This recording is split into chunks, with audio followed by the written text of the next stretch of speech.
Recording? Okay.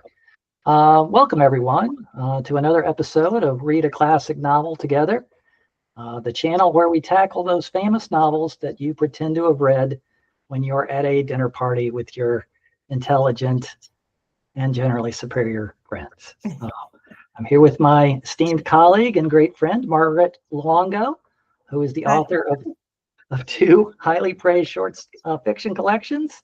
And she's also a professor of creative writing at Miami University in Ohio. Mm-hmm. How's it going, Margaret? Hi, Ash. Pretty good. Yay. How about you? I'm hanging in there, you know. Mm-hmm. Yeah. Batting about 300. So, hey, that's great. Yeah. Batting 300. I think I'm a football person, but I understand that's pretty good. It is actually really good. Okay. All right. Well, cool. Well, we're wrapping up the novel Middlemarch by Mary Ann Evans, better known as George Eliot. It is a whopping big novel. It took us a while to finish. Yeah, what is that, like 600 pages? It's like 900 pages. 900 pages. Well, let's see. Copious notes. It's 896 pages plus notes. But I got to admit, it didn't feel like 900 pages. It really didn't. I mean, there were points where I kind of took a break. Mm-hmm. And the book itself is falling apart, like from its own weight and age. It's been repaired many times. It's the first edition, clearly. So that's worth something. Yeah, but no, it's the characterization is so rich, and there are so many twists and turns with all of the characters, and you really see them develop kind of socially and morally. You know, some with better outcomes than others, but it is really engaging. Yeah, and especially for me anyway, the last quarter was almost like a page turner. I remember reading it like two plus hours at a crack. I really wanted to see what happened. It seems to really kick into high gear when that guy shows up. Raffles. Yes, Raffles. That's like a dog's name. Yeah, so it's great. Names are so important in fiction, and instantly there's something off about this guy, and he's so ingratiating, and he's also an alcoholic, and he hits Bulstrode up for money, and I think by that point in the story we already knew what Bulstrode secret was, right? Because, I think so, yeah. Because that scene with Will, basically he cheated Will Ladislaw inheritance. Turns out that Bulstrode was married to Ladislaw's grandmother, whose husband owned like a pawn shop that was selling stolen. It was a fence, and they made a lot of money. Then when that guy died, Bulstrode married the lady, the wife, got her money. She died, but she asked him to find her daughter. He hired Raffles to find her, and Raffles did find the daughter, but Bulstrode paid him off to say that he couldn't find her. So he basically stole, and Will Ladislaw is that daughter's son. So she's kind of so Will is basically Bulstrode's step grandson, more or less. And Bulstrode feels guilty about it because he's super religious, he's super upright, pillar of the community and of the church especially. And in the first half of the book, there's all that weirdness with who's going to be the new cleric, the new chief. Minister, most of which I went over my head, frankly. That part, and then it gets worse and worse and worse, like a plot should. Things get more and more fraught for the main characters, and then suddenly he has a chance to eliminate this guy. Right? Yeah. And I thought that was so clever that fate brings Raffles back. Well, Raffles brings himself back, but fate catches up to Bulstrode, and then fate takes an even weirder twist by making Raffles get sick and put him under Bulstrode's power. And essentially, in my reading, Bulstrode essentially murders him, right? Yeah, basically through an omission, I think, right? Yeah, a lie of omission. Yeah, a murder of omission. A murder of omission. Yeah. Because he doesn't tell, he lets the housekeeper give the guy some booze. Right. He already had opium. Yes. And back in the good old days when you could just get opium from your doctor. Right. Your house. And not like now. But and through this act, he inadvertently or maybe advertently ensnares Lydgate, who brought the opium, by giving him, he gave him a loan, the loan that he refused to give him originally. Yeah. And therefore Lydgate gets sucked into this mess, as one does when you engage in when you hang out with less than honorable people. So and I felt sorry for Bulstrode. I felt sorry for Lydgate. And Bulstrode's wife. Bulstrode's wife, who is one of the heroes of the book, as it turns out, sort of. I mean, she stands by her husband. Yeah, I mean, I love her character as a foil to Dorothea.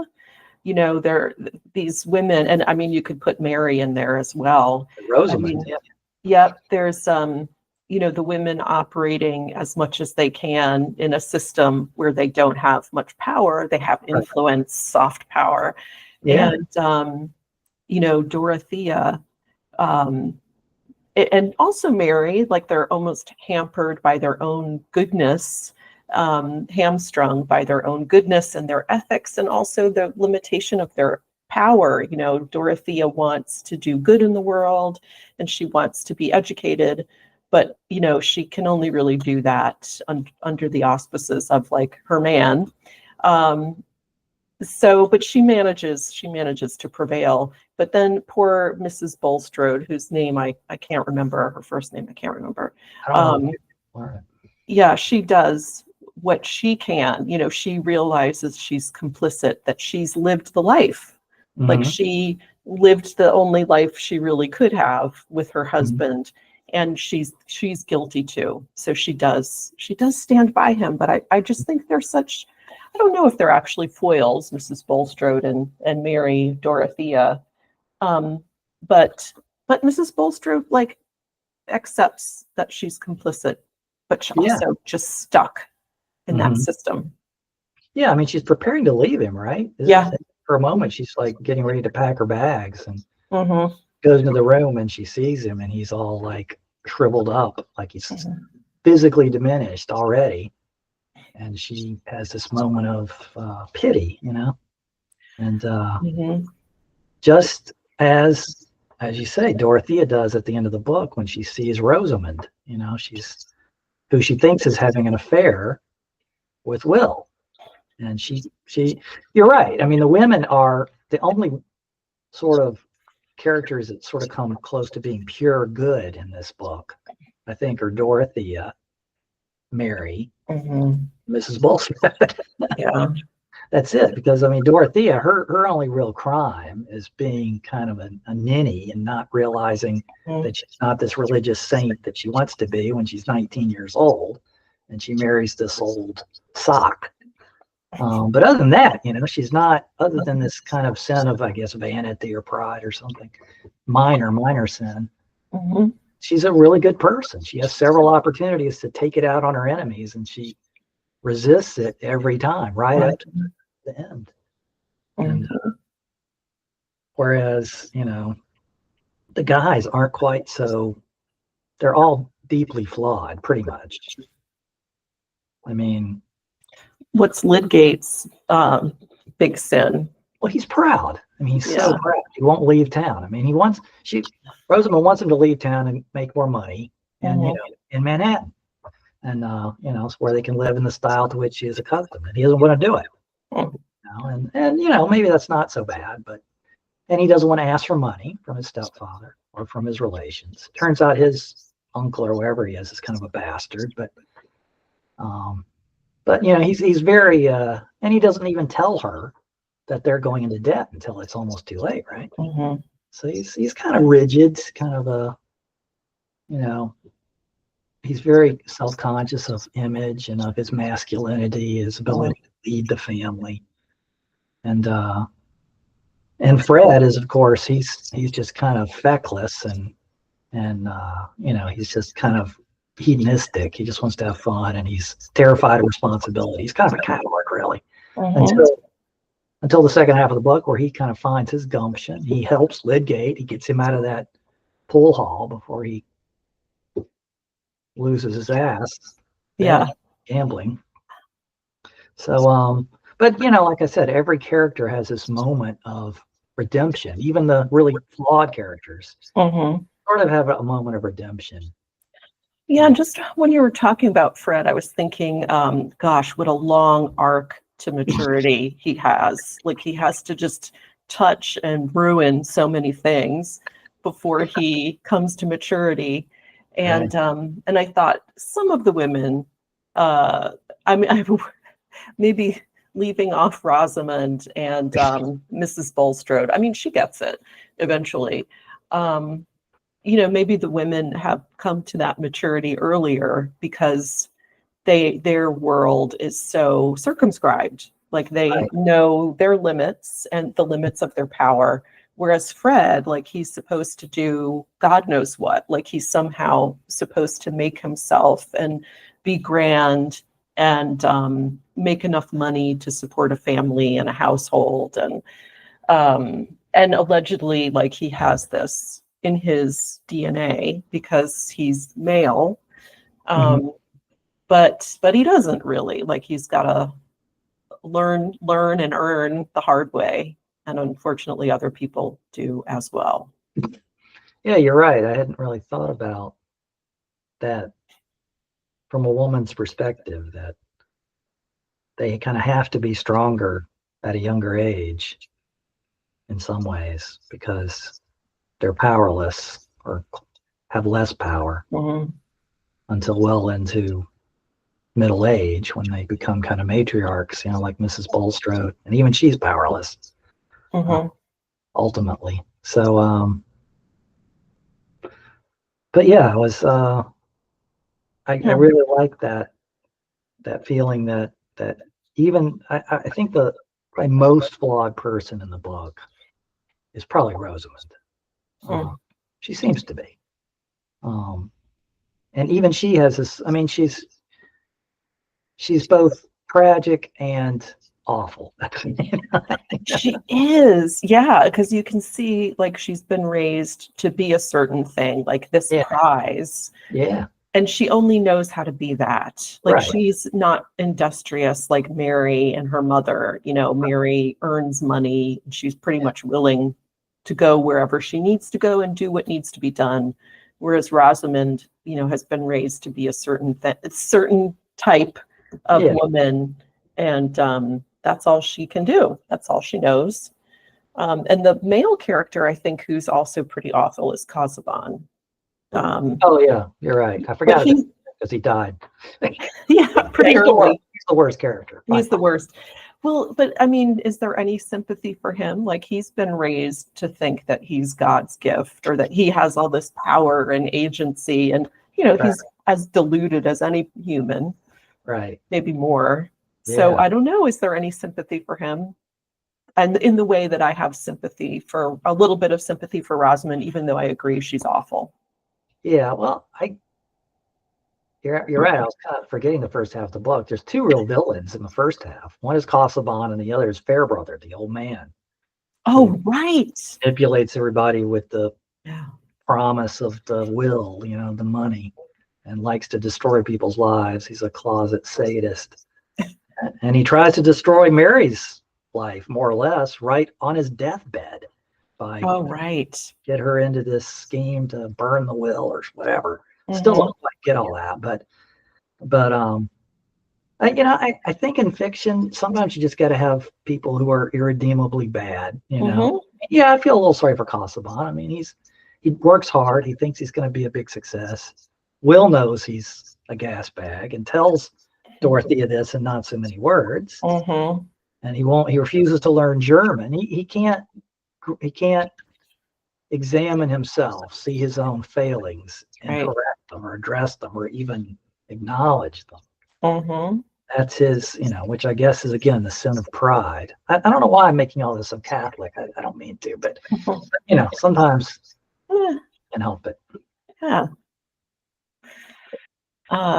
Yeah, I do find him a really sad figure, because I kind of feel like, and maybe this is more explicit than I remember it being, that he starts to realize that about himself towards the end, and then he saddles Dorothea with his legacy, like, oh, you've got to carry on, and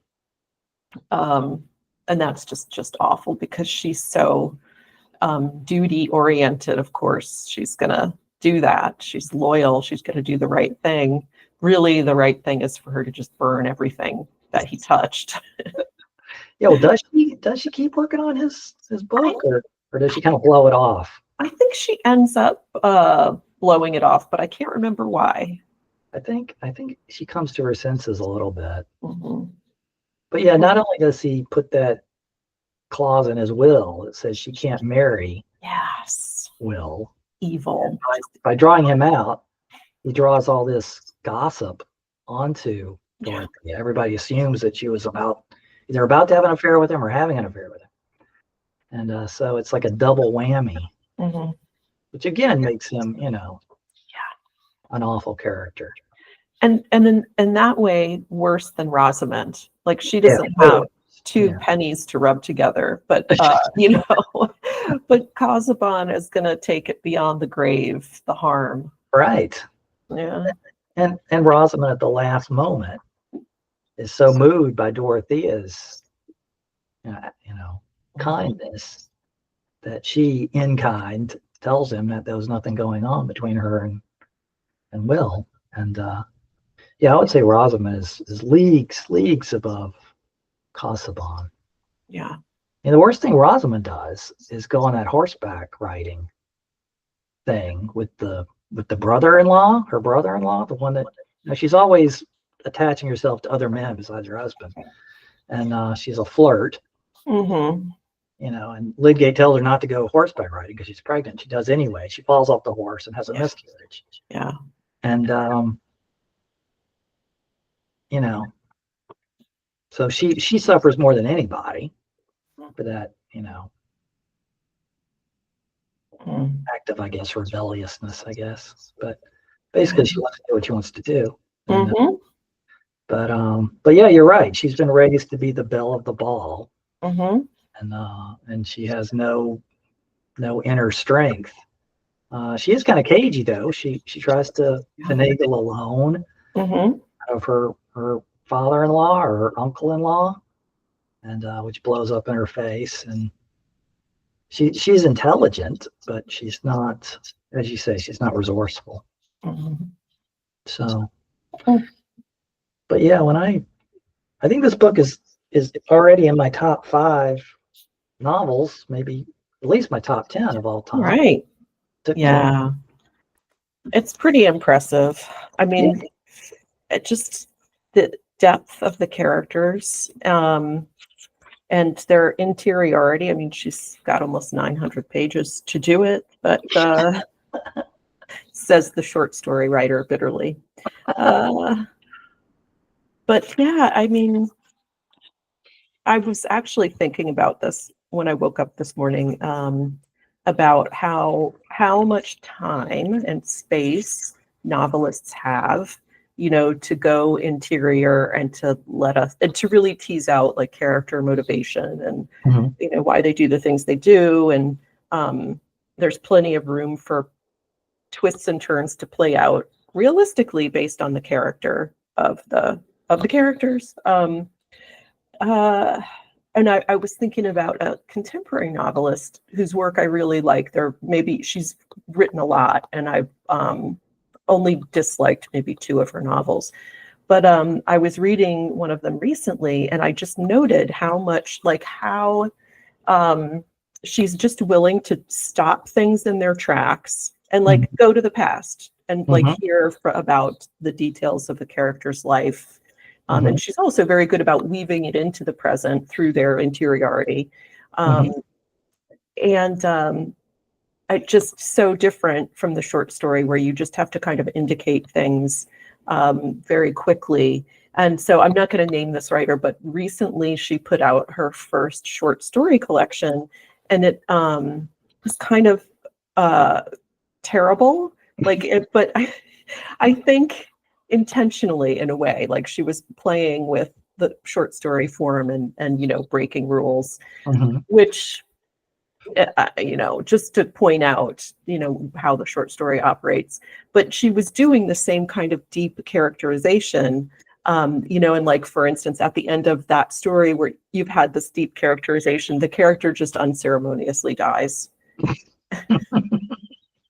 And there's like no sense of anything, like any greater meaning or, there's nothing that's explored. It's just the deep characterization and then haha, joke's on you. He dies. So I don't know if she was thumbing her nose at short stories, but I thought it was kind of funny. No, it is. I mean, you're right. I mean, trying to get an 800, 900 page book published today in terms of the business of publishing. I mean, you could self-publish it, obviously. You could ebook publish it, but I know publishers are reluctant to buy a book when the manuscript is more than like 400 pages. Very reluctant, because they got to pay for the paper. It seems so ridiculous that in the 21st century, the cost of the printing is still such a big part of the cost of making a book. But it's true. I mean, and she published this in 1860 or something, 1870. Back when somebody had to hand crank the printer, set the type, literally. Yeah, exactly. Whack, whack, whack. What a job. Yeah, I mean, God. But and yeah, you're right. She has so much space. She's got like a dozen characters. How many named characters are there in this book? Like 2 dozen, 3 dozen? Lots, at least 6 really central main characters. So when I'm working on my manuscripts, I start thinking, oh crap, I'm getting up to the 90K word count line. I better wrap this sucker up soon, else it's not going to sell. So, but wasn't there a period briefly in publishing where publishers wanted big books because then they could justify selling them for $30 in the 90s, I think. I don't remember. Saying these like, isn't like A Suitable Boy, that book? It's like one of the longest novels published in the last 40 years by a major publisher. It's like 1,000 words or something. Oh, wow. I apologize to the guy who wrote it. His name eludes me at the moment, but it's often cited as one of the hallmarks of that trend. You're right. There was a trend where every book coming out was like a doorstopper. Yeah. Those days are long gone, I think. Well, and or you get them broken into a series. Yeah, maybe more in genre fiction than in literary fiction. Right. But if she were getting this published today, maybe her agent would say, I think that you could break this into 2 books, and we could have a part 2. Or you just need to lose 3 of the characters. Right. So, yeah. I don't know where she would break it up, though. No, it's horrifying to think about. Well, there were fewer things competing for people's attention in 1880, whatever. So you could really be happy to see a big fat novel come across your desk. True. Yeah, I mean, I'm sure people used to buy for heft, because this was entertainment. This is what you're going to read on the train, or do on the train, or in the coach. There's no TV to turn on at night. But right. Oh gosh, what else was I gonna say? Oh, but speaking of the long books and competing for attention, I mean, a lot of my students really enjoy reading like a fantasy series. They like the idea of sticking with a world for a long time. Right. So I think that our brains haven't changed that much, yet we still like to have our attention captured and, something we can really sink our teeth into. Right.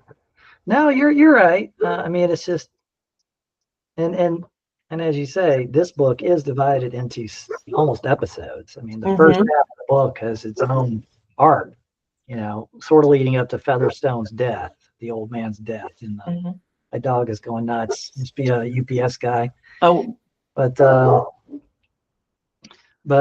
yeah, I mean, you're probably right. She could have today. She probably would have been asked to break it up, and she probably could have broken it up, but it would have been a lot less satisfying, I think. I don't know, maybe. Has anybody updated this story, like to set it in modern or contemporary times? Like zombies or anything? I don't know. No, know. not zombies. Would we even need to? I don't know. No, but interesting. It would be. I mean, this book is, it feels very modern already to me. I mean, the writing is so sharp. I found myself highlighting big chunks of it. She could really, really write. She had a great eye. Yeah. And as you say, she's great at rendering thoughts and emotions. But so I don't know if somebody would update it the way they might update, like in Wide Sargasso Sea. That was what, Jane Eyre, right? Yeah, I mean, not having read Jane Eyre, but it seems like an updating of this book might be harder. Oh, you'd have to really give it some thought. Like if it's, if we're looking at the power women have and the power men have, like what would be different now? I mean, obviously things are different, but I would be interested to see how that theme might play out. Yeah, I mean, there's a lot to think about, how each conflict might translate, or would you even do it that way? I don't know. Right. I mean, I could see it being made into a movie that was set in modern times. That would be interesting to me. It'd have to be like a mini series, but well, the place and class and conventions are so important. Like it's this really tight, confined area for the characters to do what they can do. So I do kind of wonder what the equivalent would be like today. Like what's the circumscribed area? Yeah, you're right. It'd be hard. It would be much harder. I mean, she even put in the title, "The Study of Provincial Life." Yeah. So, yeah, you're right. I mean, it'd be hard to translate all those limitations and invisible walls. All the characters are sort of working against in a modern setting. It might be more intersectional now, all of the things, looking at people who live in the same community, like maybe a small Midwestern town. Yeah, that might work. What are the constraints there? I mean, one of the things I've seen a lot here is that, people who were raised here in this area in Southwest Ohio, don't want to leave because, their generations of their family live here and they're, not as heartless as I am. But that does put constraints on them. They have the lovely family life, but also that's a different kind of pressure, Right. Like driving to 5 different houses for Thanksgiving or whatever. Yeah. But there's like economic pressures and professional life, like there are only so many opportunities here. So you kind of run through your limited opportunities. And I mean, I could see somebody from one of the coasts maybe saying, for God's sake, get out of there. But, that's antithetical. Like they don't want to do that because their families are here. So that's a different kind of constraint, although maybe some of the characters in Middlemarch have have similar feelings. Like some of them want to stay there, and for whatever reason. Yeah, Lydgate wants to stay, and it's not even his home. Yeah. But I mean, Rosamund's the only one who kind of wants to get the hell out, and so she can, live better. And I don't blame her. But yeah, I mean, the economic thing is a big deal in the book. That would be hardest to translate, because like Will is totally dependent. Well, for a while he's dependent on Casaubon for his livelihood. I mean, for his income. He has no income. Later he has income. Yeah. He strikes out on his own, and he's better off for it. But like the women, they're pretty much dependent on the men.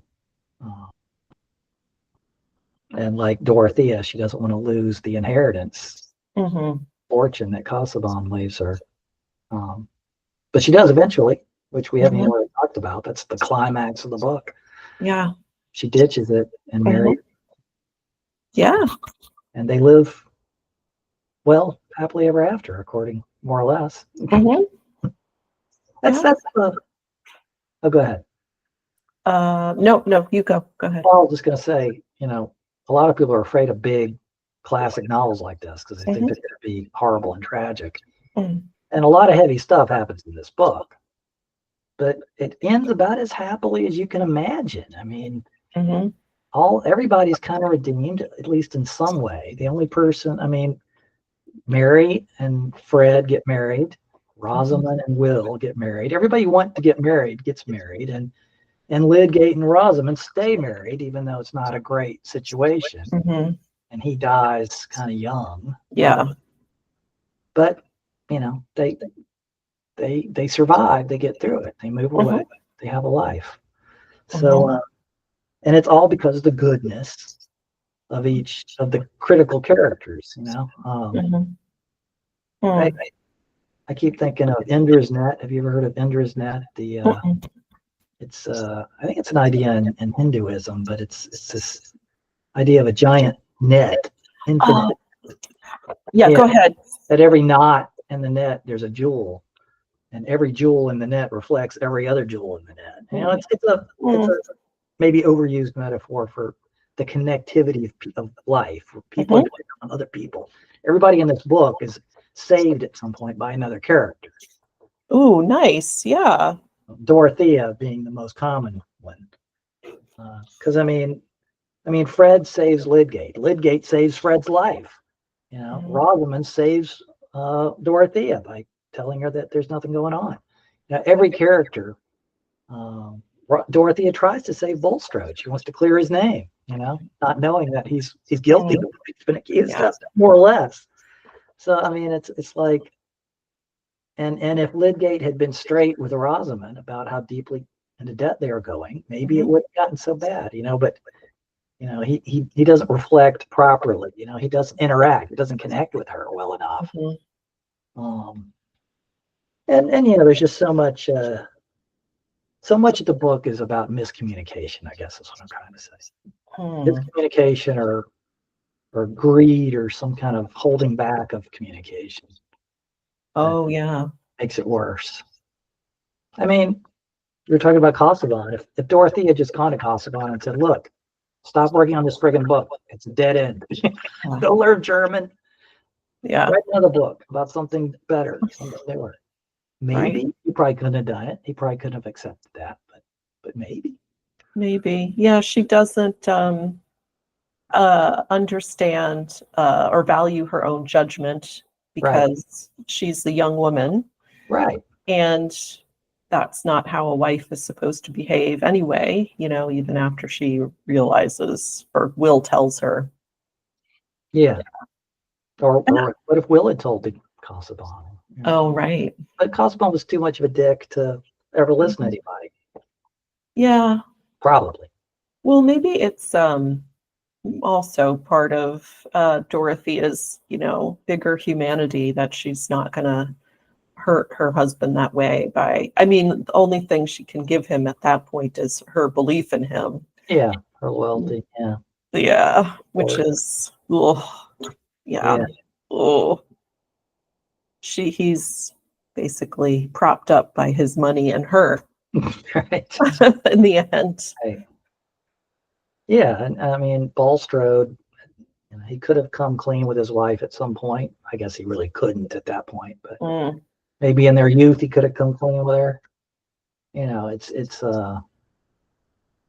withholding is a big part of this. It's a big theme of the book. Danger of withholding. Yeah. Greed or through fear or whatever. Yeah. Yeah, I think a lot of it is fear and just protecting identity, protecting one's identity, You're right. which is so important in that place, that time and place. Yeah. So, so maybe in the updating, there's social media would play a big role in it. Although it seems like you can just remake yourself and redeem yourself over and over again. If you craft the right apology or something. Yeah, well, so cynical. Yeah, I don't know. And on the other hand, internet scandal is forever. I mean, that's true. Look at, people's reputations get ruined, and they can never live it down because it's digital. It'll just get replayed over and over and over. I don't know. But yeah, that would be an interesting twist, the other problem with the update is the idea of working, like in Middlemarch, it's just like, oh my God, he's going to get a job. Oh, right. Yeah. He's not a gentleman. Yeah, Fred works. Fred's going to demean himself. I mean, everybody works now. Of course, you're going to work. You're going to work until you die. Right. Yeah. Yeah. No. I mean, you'd almost have to update it and still set it in like the upper class. That would be a temptation, which probably wouldn't work. But yeah, because these are not elite people. They're just ordinary people. Yeah. So that's another. You mentioned work. That's another one of the great characters in the book. Maybe the only really good male character. Well, Will is a really good character, but Garth, the dad, Garth, he's a really good guy. Yeah. Works for a living. Yeah. And yeah, he's the one who really likes to work. He said he'd work for free if he didn't need the money, to feed his family. So, he thinks there's this big Protestant idea of the redemptive power of work. And in that side of the class divide. But in Dorothea's side, and Da Vinci's side, it's you're right. It's you go to college, you become a clergyman, or you enter the elite of society. You don't manage farms like Garth does or whatever he does. So, but yeah, Garth is a great guy. He redeems Fred by giving him a job and tells him he's got to improve his handwriting because he can't write legibly. God, just great. Well, I do like, so that's this closed community more or less. Although Will, I mean, Will gets in and Lydgate gets in. A little bit of fresh blood in there. Yeah. But like everybody is made use of. Like Fred is not cast away. Like they're gonna get something out of him. Render him useful in some way eventually. Yeah. So they don't give up on people, I guess. Right. No, you're right. Everybody has a place. Everybody finds a place. Yeah. So that's nice. Yeah. And Lydgate is a really good doctor. I mean, he's really on his game, which is part of the tragedy of him, that he really does have cutting edge ideas and he's very ambitious, but it becomes a pride thing. And he makes a bad marriage, I would say. He marries somebody that is going to be very frustrated with that kind of a life. Yeah, he would have been better off with Dorothea or Mary. Yeah, much better. That kind of person who is intelligent and takes an interest and doesn't need all the fancy stuff. Right, doesn't need fancy stuff, is willing to work. It's not materialistic as like Rosamund is a bit of a princess. Yes. So, Which is why she needs to flirt with other men, because that's what she was made for, being admired. And she's the jewel. Yes, it's got to be desired. Mm-hmm. But yeah, make a great. I mean, I know it's been made into a miniseries. I watched a little bit of one. I didn't like it, but okay. But maybe I should have given it more time. But I haven't checked it out yet. It seems like it would be a cool miniseries, whether set in the past or updated. Yeah, it would be a huge, huge thing to update this. So a friend of mine here randomly was reading Middlemarch at the same time we were. Oh, yeah? Yeah.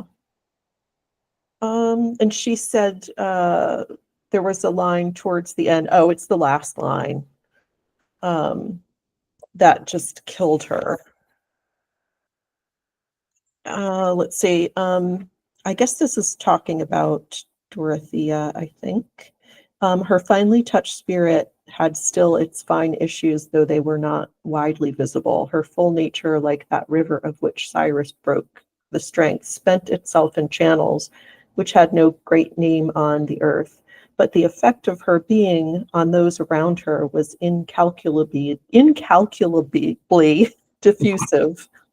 For the growing good of the world is partly dependent on unhistoric acts, and that things are not so ill with you and me as they might have been is half owing to the number who lived faithfully a hidden life and rest in unvisited tombs. Yeah, it's the Ender's Net thing. Yeah, and again, it's an example of her prose style. I mean, she's a great writer.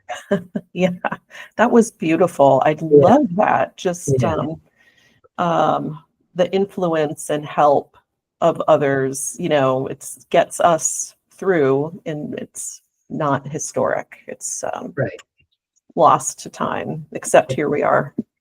It's a wonderful life all over again, that's the whole story, it's this bitter guy stuck in this little town, doesn't realize the effect he's had on the fabric of time and space, until it's revealed to him. It's like, that whole movie is a ripoff of the same idea. So. Well, I'm glad we read this. Me too. It was a good one. Yeah. So I was thinking maybe we could have another episode to discuss, another video where we discuss, maybe you come up with 5 and I come up with 5. And we can okay. Yeah. Maybe anybody maybe the viewer can leave a comment if they want us to read anything. I got a few ideas, so yeah. Okay, I'll go back and look at our list. See what I can find. All right. Okay, thanks, Ash. It was fun. Thanks, Margaret. Yeah, it was a good one. Bye, everybody. Yeah, do read it. It takes a while, but it's worth it. Buy it. Take care. Bye-bye.